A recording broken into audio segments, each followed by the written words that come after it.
Hello, it's Anna Beckwith from Never Mind the Buzzwords here. Today I have a question for you, and it's this. How do you and your organisation view learning and development? Let's imagine, if we may, that your learning and development agenda is a little bit like this Gladstone bag.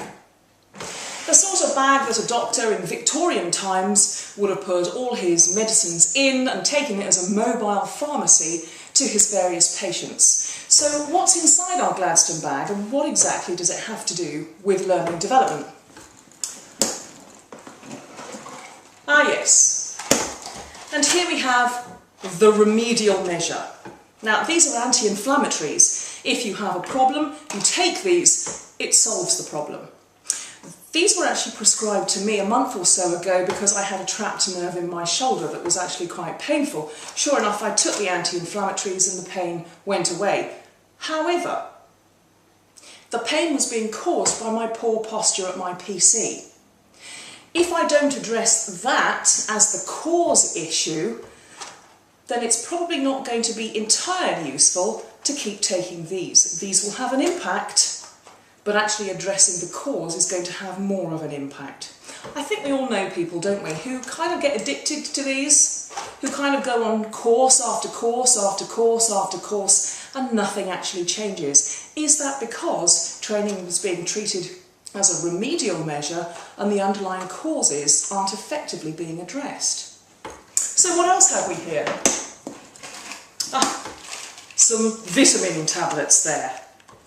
Sometimes people will treat learning and development as a preventative measure.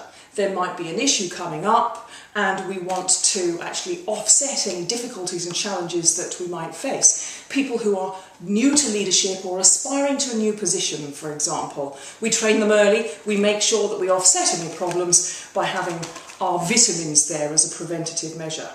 Very useful indeed.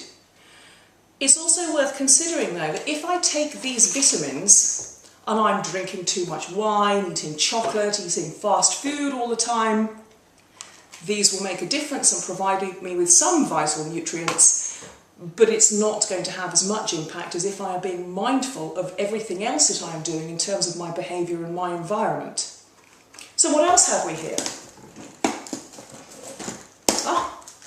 Now these are in fact protein bodybuilding pills, and these belong to a nephew of mine who's a rugby player. Now I hardly need say that he is not just taking these pills and hoping that that is going to turn him into an international class rugby player.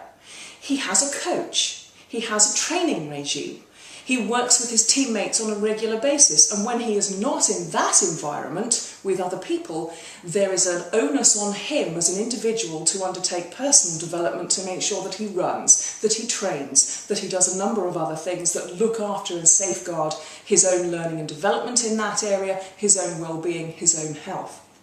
Here's the thing, to what extent do you look at learning and development as something for building growth? Something for moving forward, that's proactive, that has a clear goal in mind.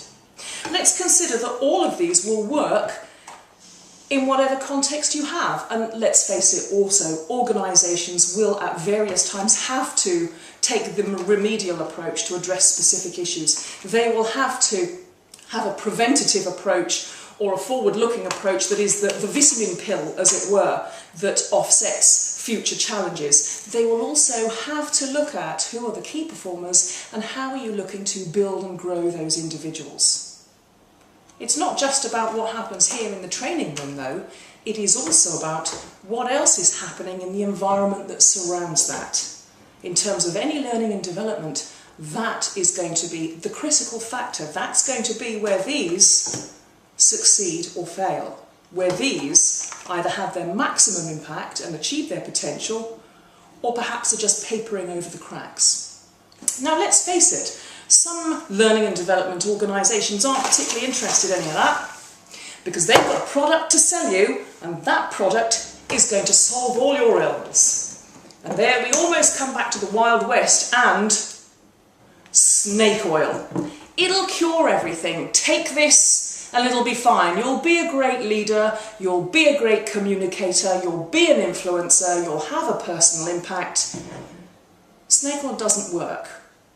Snake oil doesn't work because there is no quick fix, there is no one solution that fits absolutely every scenario. So again, the question is, what is it that you want? What is it that you need? Do you have a problem that needs to be fixed? In which case, what's the remedial measure that might address that? Do you have some challenges coming up for which you need to take a proactive approach and take your vitamins? Are you looking to build and grow your people? In which case, what about the protein pills? And fundamentally, whilst looking at these things and these learning interventions, what else are you doing within the working environment of your workplace that is going to make sure that these have the best impact that they possibly can? Right, yeah, that's it. Oh.